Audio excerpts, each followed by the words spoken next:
Hi guys, let's now look into the formal definition of what's an acid, what's a base. This chapter will be full of substances which are either acids or base, or they form a adduct or a salt from the acid or the base. So you should rather know which chemical substance would qualify for an acid, for a base, and for a salt. So the first modern definition of acids, I mean, it has been defined with physical properties since ever, and then later on the term base was introduced as a substance which when reacted with acid forms a salt. So the formal definition was given by, in fact, a physicist turned chemist, and he is Arrhenius, one of the founders of physical chemistry. Why you are doing physical chemistry is because of him and a bunch of other chemists. So they have found things, they had discovered things which would look like matter of fact stuff in modern time, like this guy. So he figured out that salts or ionic substances, acids or bases, when dissolved in water, the aqueous solution breaks up into ions, breaks up into charged particles. You have a substance AB, it would break up into say A plus and a B minus, and these charged particles were the ions. So ions was named by Faraday long back, but Faraday did not know that the ions always exist when aqueous solution is dissolved. A very simple fact, like in today's world, if I say NaCl in water is Na plus and Cl minus, this was not known as late as in 1884. This guy published a paper. Uh, uh, he had done work with Oswald. Oswald is also a founder member of your physical chemistry. Oswald received a Nobel Prize for physical stuff in physical chemistry in 1909, and this guy received in 1903 because of this kind of stuff. So they figured out that ionic compounds, when dissolved, they're breaking into ions. So the ions are present, and is not like when you pass electricity then they break. The earlier notion was when you pass electricity then the ions are formed at that point. No, it is not, and is always in the ionic form. Like if I say NaCl in water is never a NaCl. NaCl aqueous is not a molecule at all. It is not like a Na is attached to a Cl. Not at all. It is not like that. It was a certain crystal earlier, and from that crystal structure, water has picked up the ions. It has ripped away Na into the water. It has ripped away Cl into the water, and that Na is being carried by water because water is polar. So you'll have the negative end of the water carrying that Na. So the fact that compounds when dissolved in water is giving ions to different to at by varying by different degrees of dissociation, but they are in fact getting dissociated. That was figured out by this guy, and it was published in 1884. This is like the later half of the 19th century. You can just imagine somebody had figured out the speed of light in around 1670s something. So your speed of light, stuff like that, by observing the universe, they are figuring out this way back. But a very simple thing like ions exist has been figured out so late. So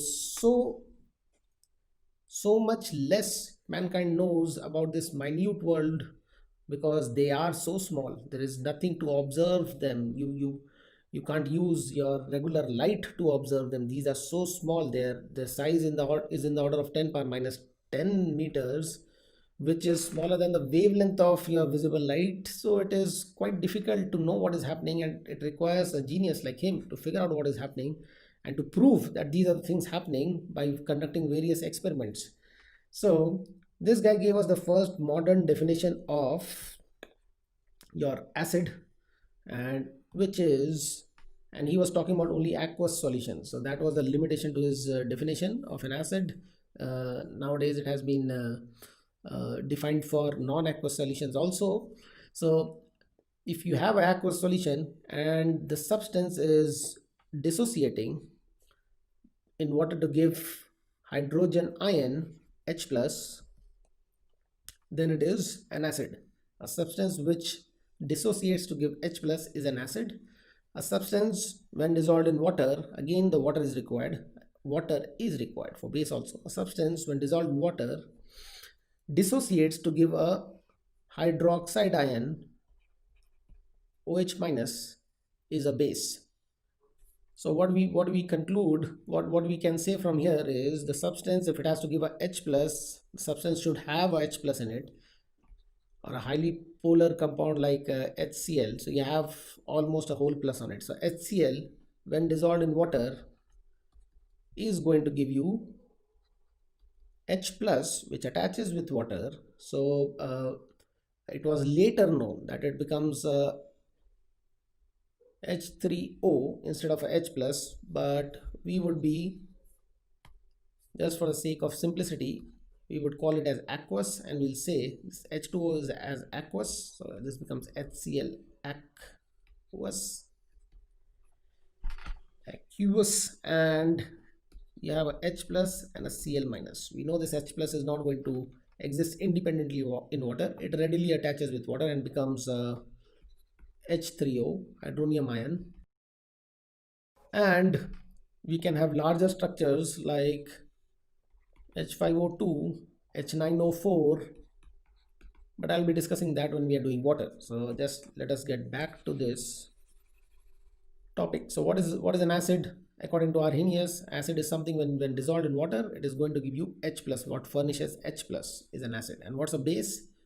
When dissolved in water, say NaOH has been dissolved in water, so it is aqueous NaOH.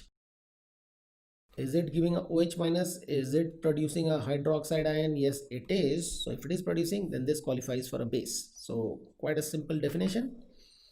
For acid and base, the limitation is that you require aqueous solution, and then the base needs to have a OH minus to release it. Okay, there's a extension to the definition, but the one what we are using for the exams, what they consider for the exam is this line, is the top line, something which dissociates to give H plus. So it has to have a H plus in it, H in it to dissociate and give a H plus. Something which dissociates to give a OH minus, so it has to have a OH minus in it. So what do you say? Is H2SO4 an acid? Yes, it will give a H plus. Is HNO3 an acid? Yes, it will give an H plus. So whatever we know as an acid are acids, in fact, are Arrhenius acids because they give a H plus. And let us examine some bases. NaOH is going to give a OH minus. Yes, it's a base, Arrhenius base. So barium hydroxide, yes, it will give OH minus when dissolved. It's a Arrhenius base. What about NH3? Now NH3 doesn't have, this thing is not having a hydroxyl ion, it is not having a OH minus, it is not present in NH3, hence it cannot dissociate to give that, hence it doesn't qualify as Arrhenius base. It is not an Arrhenius base. Now that is what we are following for the entrance exams, and that is what they are expecting. If they give you NH3, you have to say that it is not an Arrhenius base. But let me just add a bit to that. A base increases the concentration of OH minus in aqueous solution. So if I say that, does NH3 increase, does it furnish OH minus either directly or indirectly? Yes, indirectly it furnishes.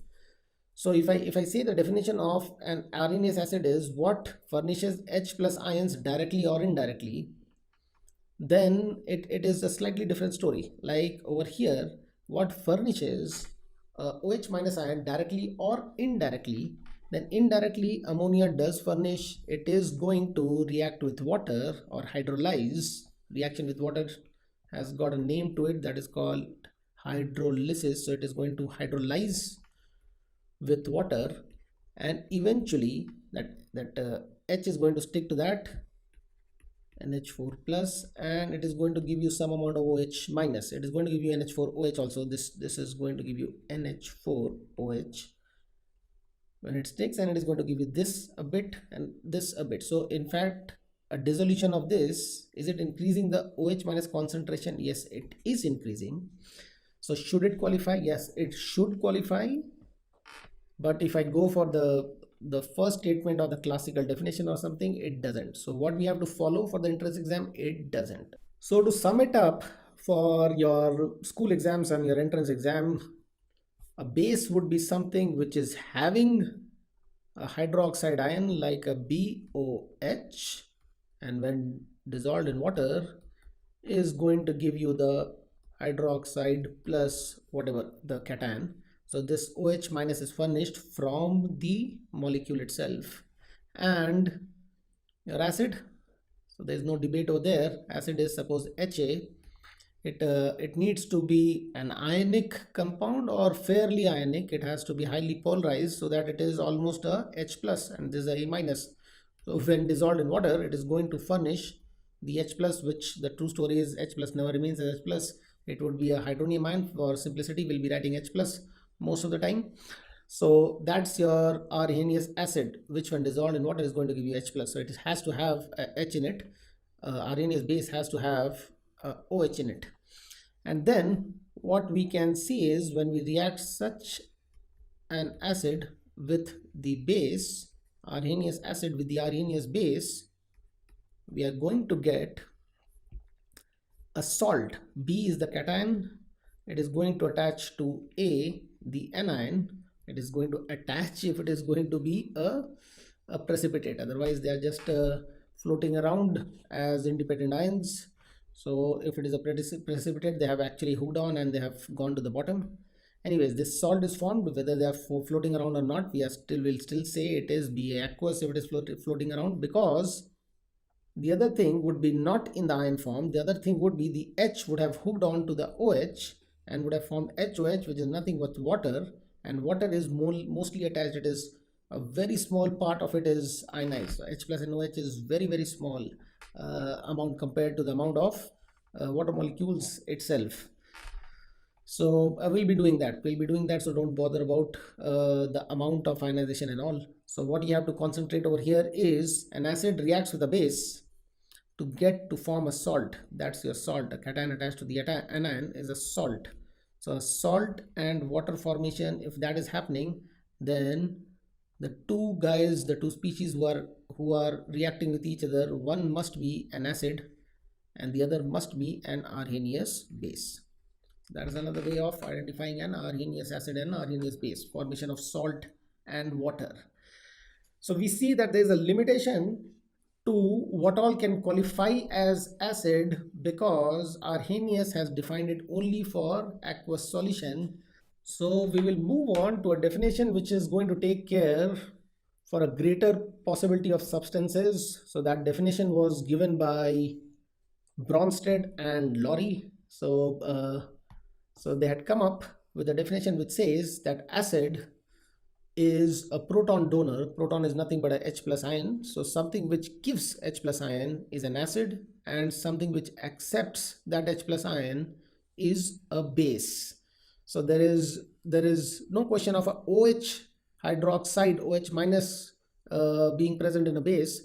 So all those requirements of bases having OH minus and all is removed. Plus the reaction need not be happening in an aqueous solution.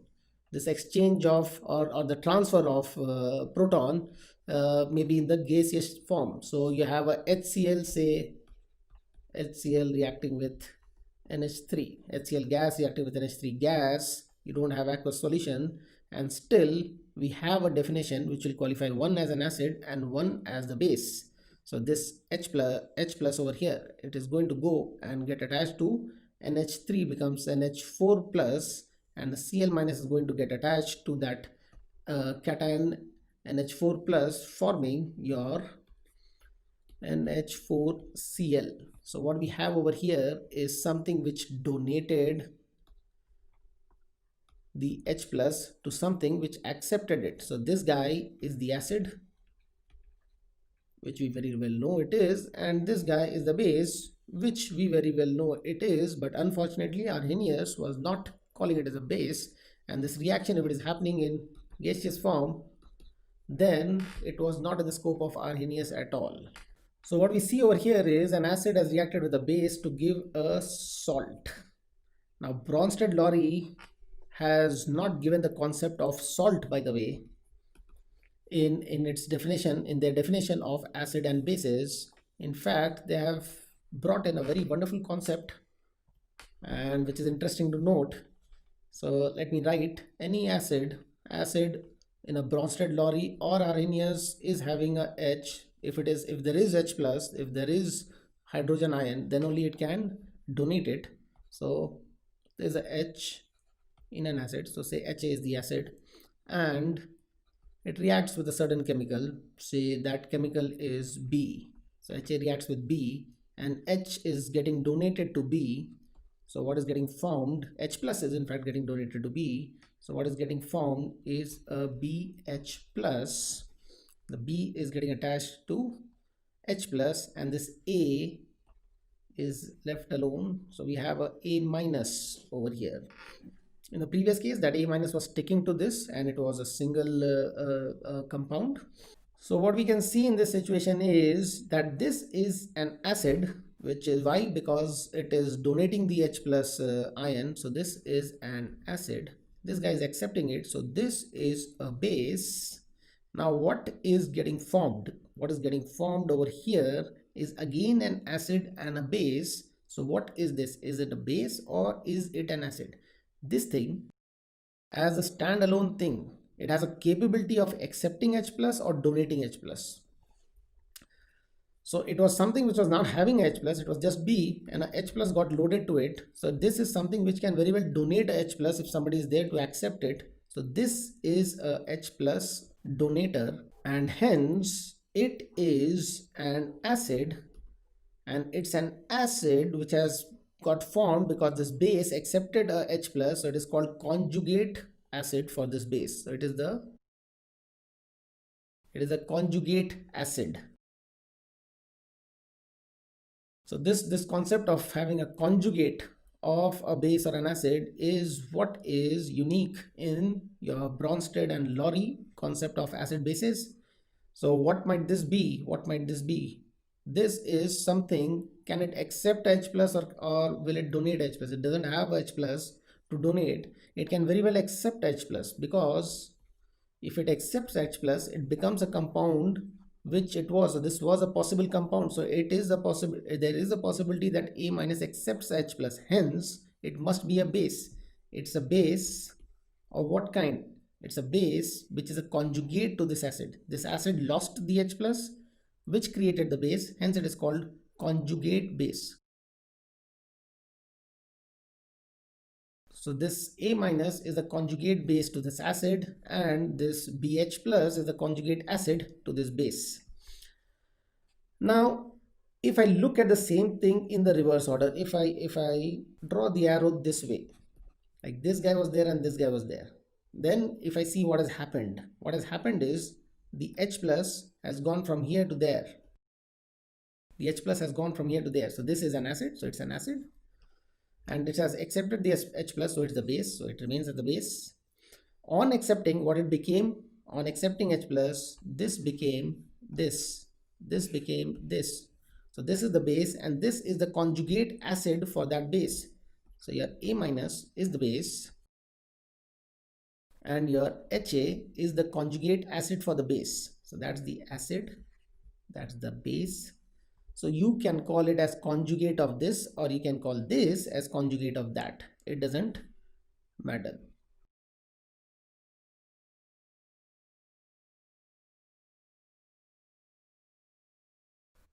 So I can put the term conjugate over here. So HA is the conjugate of A minus is the conjugate of HA. And similarly, for your B and BH plus, this is base, this is acid for sure.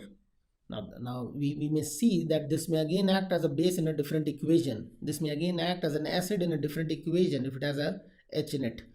So in a given equation, we can identify whether a certain thing is a base or an acid. So in this given equation, this guy has accepted, hence it is a base. This guy can give the H plus, so this is an acid. A base has accepted and becomes its conjugate acid. If this gives away the H plus, this was the original thing, it gives away the H plus, it becomes its conjugate base. So I hope you have understood what are conjugate acids and conjugate bases. In any chemical equation, if it is a transfer of H plus is happening, then you would be always able to identify all the substances in that equation as acids and bases. So let me give an example over here. Just to summarize the last part, if this is the acid and base reaction happening, then we have the conjugate acid and the conjugate base is produced. This base will have its conjugate acid. So B is the base, then BH plus is the conjugate acid of B. And if HA was the acid, then A minus is the conjugate base of HA. So the conjugate of this is this guy. And had the reaction been the opposite way, or we see it like BH plus reacting with A minus to give HA and B, and we call the BH plus as acid and the A minus as base because this has given the H plus and this has accepted the H plus, then the things formed would be the conjugates of these. So your BH plus would have lost the H plus and would have become B, which is a conjugate base. So B has a capability of accepting H plus. It has been formed because the acid has lost H plus. So when an acid loses H plus, it becomes a conjugate base. And when a base gains H plus, like A minus has gained H plus, it becomes the conjugate acid. Now, having said this, let me ask you something to see whether you have got the point or not. If I ask you, what is NH3? Is it a Bronsted-Lowry acid or is it a Bronsted-Lowry base? What is your answer? Acid, base, or can't say? I hope you figured out. I hope you got the catch. The thing is, unless until the equation is given, the reaction is given to you, you won't be able to identify the substance as an acid, as a Bronsted-Lowry acid or a Bronsted-Lowry base. What is NH3 going to do? Is it going to accept H plus? Is it going to accept? If it is going to accept H plus and becomes NH4 plus ammonium ion, if it is going to do that, then your NH3 was a base and this is the conjugate acid. But if NH3, which is having 3 H's, goes into a reaction wherein it loses one of the H, so, and in fact it has to lose a H plus, not only a H, it can't give just an H but a H plus. That means without the electron it retains the electron, so becomes NH2 and a minus because it has given an H plus. If this is the reaction, NH3 has become NH2 minus, then obviously NH3 has acted as an acid and the thing which is formed is obviously the conjugate base for it. As has been told in the first frame, NH2 minus, when it is attached to say R or a benzene group or whatever, it is a base. We had listed it in weak bases.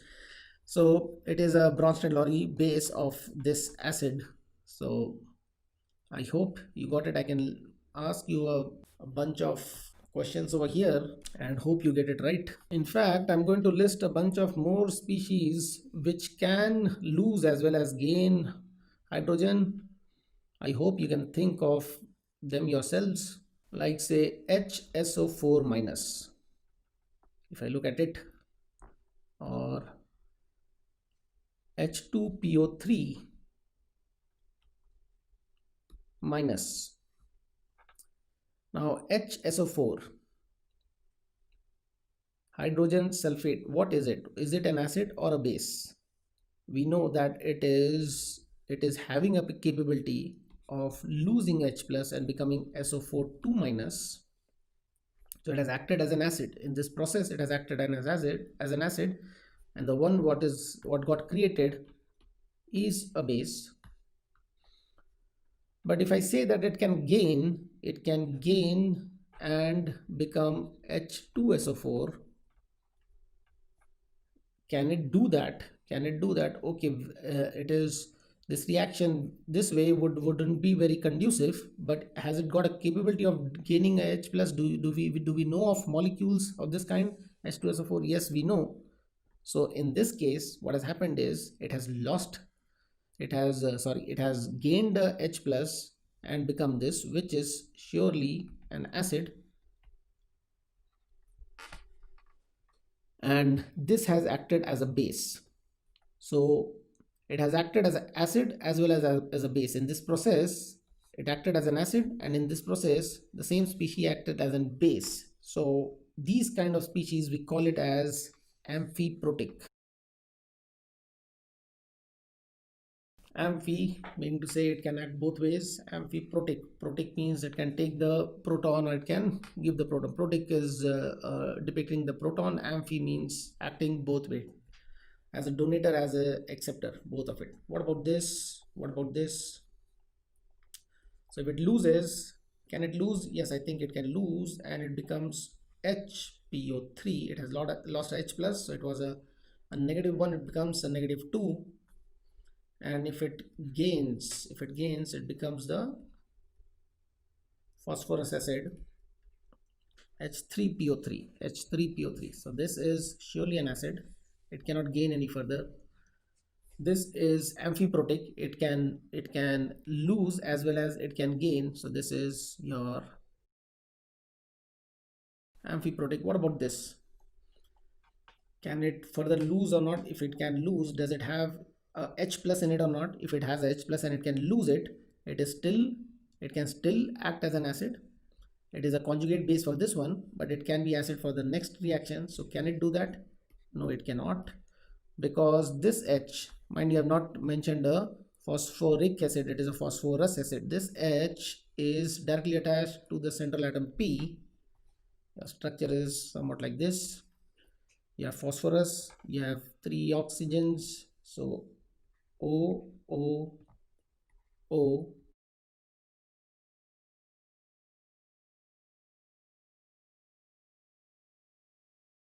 and you have a H directly attached to the central atom. So this is not having ionic character in it. Your O and O were having the H's in this phosphorus acid. It was P, and this H is always there directly attached to P, and then this O and that O was attached to H. This was the polar side. This was having a negative and positive, delta negative and delta positive over here, and this is the bond which was getting broken to give your H plus. So once one of them went away, one H plus went away, the compound remaining was this guy. It looks like 2 H pluses in it, but it doesn't. It has only 1 H plus and the other H is over here, but it is still having a capability of losing 1 H, and it does lose that. It is losing it over here, and it becomes this, which is only a base, because it cannot lose further H. It doesn't have a polar end or a H which is which is having a charge on it or partial charge on it or ionic H in it. No, it doesn't have, so it is not going to lose it, and it won't qualify as an acid. It is just a base. It can just accept H's here and here. It can accept H plus here, it can accept H plus here, it can accept it 2 times. So I hope you understood what is a amphiprotic chemical. What they may call it as an amphiprot. So amphiprotic substance would be something which can donate H plus as well as accept H plus. Let us move on to an even more generalized definition of acid and base given by Gilbert-Lewis. It is around the same time when Bronsted and Lowry proposed their definition.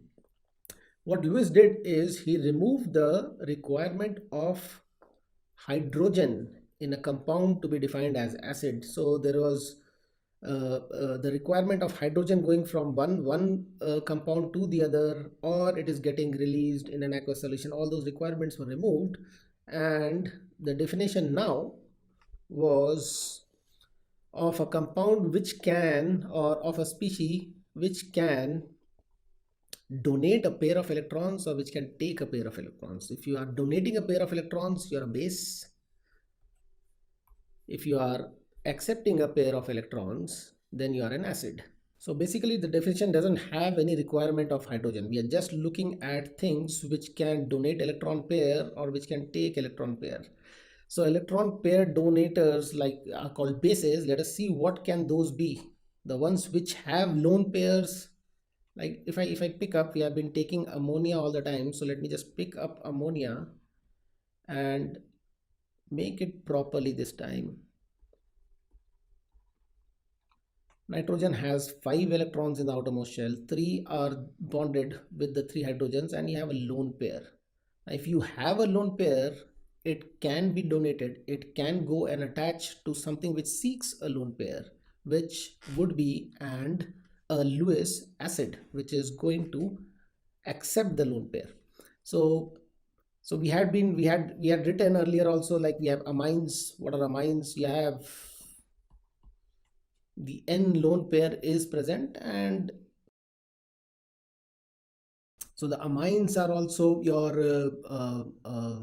Lewis acid, your all those compounds, your pyridine.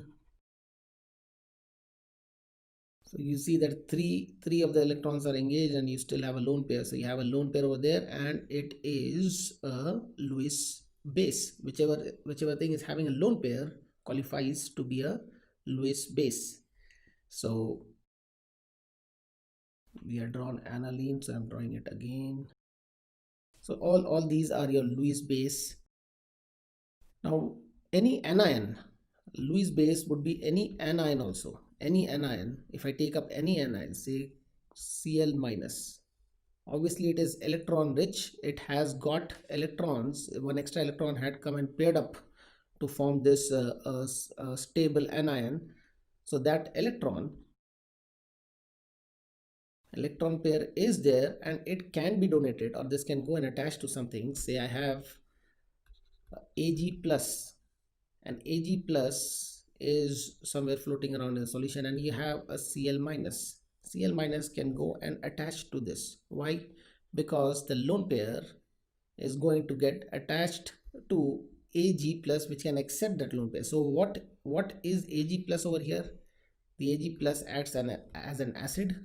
So your cations would be an acid, and this acts as a base. There's a Lewis base and this is a Lewis acid.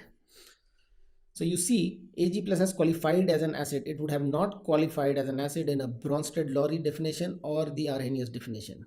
So a typical example of Lewis acid would be boron trifluoride when reacting with say fluoride, or say boron trifluoride is reacting with NH3. We know that boron has got only 3 electrons which are engaged with the 3 Fs. So your B is boron. The octet of boron is not complete. Your octet of boron is incomplete. There are only 6 electrons totally. 1, 2, 3, 4, 5, 6. Only 6 electrons totally.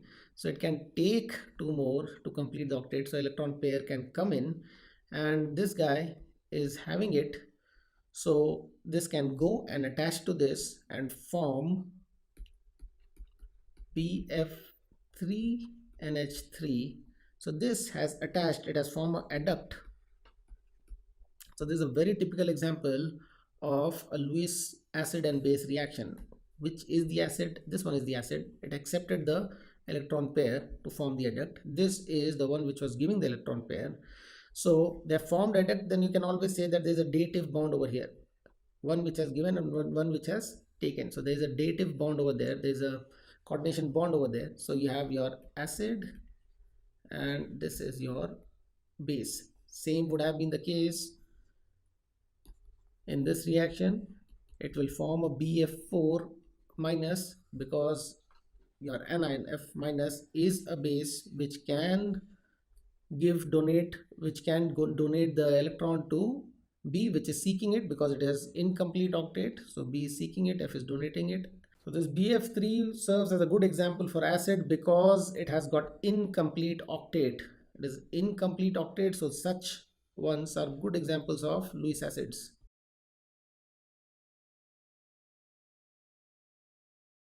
Okay, another typical example, let me pick up another typical example of Lewis acid and base would be your complex formation. So I would take, say, Ag plus getting attached to Cn minus, two of them. So you have your AgCN minus argentocyanide. So what do you think is the acid and base in this? You had the Ag, your Cn, C, okay, I'll draw with the bonds. Cn got attached to Ag to form the adduct. This is the adduct when they are simply joined. So here this Ag plus served as the acid and Cn minus as the base, and the product formed is the adduct. So these are typical examples of Lewis acid and base. In this chapter, when questions come about identifying acids and bases and whether they are Arrhenius or Lewis, then only these would be required. Otherwise, in fact, when we are defining your acid and base like this, we are drifting away from the main concepts of the ionic equilibrium, which will be happening in aqueous solution, and where your H plus and OH minus ions would be getting furnished or consumed. So those would be the equations what we'll be mostly concerned with, and Arrhenius's concept and Oswald's concept would be what we'll be doing in this chapter. So I hope you have understood what's a Lewis acid and Lewis base. You simply see an anion, that's a Lewis base. You see a species which has a lone pair, that's a Lewis base. You need to see the reaction, what is happening, to confirm whether it is acting as a base in the given reaction or not. Otherwise, these are potential Lewis base. If there is no reaction given to you, then these are potential Lewis base. And what's a Lewis acid? You have incomplete octet species, those are Lewis acids. You have cations, those are Lewis acids. So simply the requirement of hydrogen has been removed, and stuff like BF3 has been included as a very good acid in your Lewis's definition. So I hope you have understood the three definitions: Arrhenius definition, Bronsted-Lowry definition, and Lewis definition for acid and bases. I hope you have understood what are acids and bases, and the next thing to do is to understand water properly. Water and ionization of water properly. Once we have done that, then we'll start putting the acids and the bases in water and see what all species would be floating around and how their equilibrium holds. I would like to end this session with few noteworthy comments, and then as you solve questions, you'll be learning more. One thing to note is, if a strong acid is reacting with something, then that would be a base, and it would be a strong base, and is going to produce weak acid and weak base. So if you can identify any one to be a strong acid in that reaction, suppose you know from your knowledge of chemistry that this is a strong acid, it is readily going to give away the H plus because the bond between H and Cl is quite weak in HCl. So this is a strong acid, it gives the H plus away, so it is reacting with something that would be a strong base. Now why would that be a strong base? Because if this is giving the H plus, somebody has to accept it. If it is readily giving, somebody has to readily accept it. So if nobody is there to readily accept, then this can't give. Suppose there is no other species over here. Suppose this has to give it directly to HCl, has to give the H plus directly to Cn minus. Then it's a requirement that Cn minus takes it as rapidly as HCl gives it. So if it is taking as rapidly, then it has to be a strong base. So a strong acid reacts with a strong base. In fact, in the given reaction, whatever base it is acts as a strong base if the acid was a strong acid. and consequently it produces the conjugates which are weak acid will be the conjugate for this, and weak base. Cl minus is a very weak base because it wants to remain as Cl minus, doesn't want to say lose electron or attach to something HCl. So you have the conjugates which are weak. A reaction, if you have to predict the reaction will be forward or backwards, then the reaction is mostly from the stronger side to the weaker side and very minimal from the weaker side to the stronger side. So if there is equilibrium at all, then it will be heavily in the forward direction in this given reaction where it goes from strong to weak. So if any question comes with respect to the direction of a certain reaction, which way it seems like, you have to just identify which side is the strong acid or base. Wherever the strong acid would be, that side would be having the strong base also, and the reaction would be from the strong side to the weak side. From strong to weak is your reaction. Now if I say I have aniline in water, now what is it? If it is dissolved in water, what is it? Is it a base, acid, or what? As has been mentioned earlier, it is a weak base. It's a weak base. So why it is a weak base? I mean, putting extension to the above concept, why it is a weak base? Because H2O must be acting, H2O, water must be acting as a weak acid. It must be acting as a weak acid. Therefore, this is a weak base. So if a question comes that if you have to make aniline behave as a stronger base, if you have to make this guy as a strong base, then it should be dissolved in which solvent? In which solvent? So not in water. In water it is behaving like a weak base. The water itself is behaving as a weak acid. So aniline is soluble in most of the organic solvents. So we have to choose a solvent which is acidic in nature. So we will go for acetic acid. Obviously liquid, because this is the solvent, and in this your aniline will go. So this is a stronger acid than H2O for sure. So this is a stronger acid. It's a stronger acid. So your aniline will behave as a stronger base, as a stronger base. So I hope you understood the concept which is being touched upon over here. A strong acid is going to react with a strong base to give the weak acid or weak base conjugate if the conjugates are getting formed, or it is going to give a adduct. So your weak reacts with weak. If one is categorized as weak, it is weak base over here because it is unable to give its electron. So the other guy must be a weak acid because it is unable to take the pair of electron. So if you are able to identify any one thing as weak, then it is reacting with a weak thing. And when I say H2O acts as a weak acid, it is in presence of this. So we can't label H2O as a weak acid as such in all reaction. In this particular reaction, it is acting as a weak acid. Let me just take an example and react a strong acid, say HCl, with water. What is going to happen? It is going to produce the hydronium ion and Cl minus. So those are the conjugate acid and conjugate base. So this was a strong acid, hence this must have been a strong base. Then therefore it allowed HCl to act as a strong acid, and what is produced consequently is a weaker acid.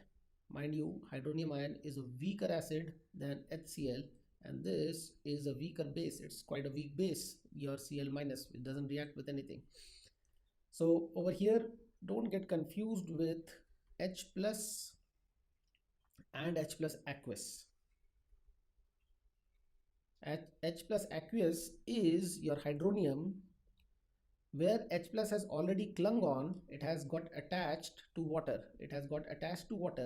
So this reaction of H plus attaching to water, H plus was a very, very strong acid. It is the strongest acid. H plus, once attached to water, creates this. Now this is not that strong an acid. It is still an acid, but can it give away the H plus? Yes, it can give away the H plus and release water, but not as readily as H plus itself was available. Like it was attached to nothing, it was fully available. That is the strongest acid.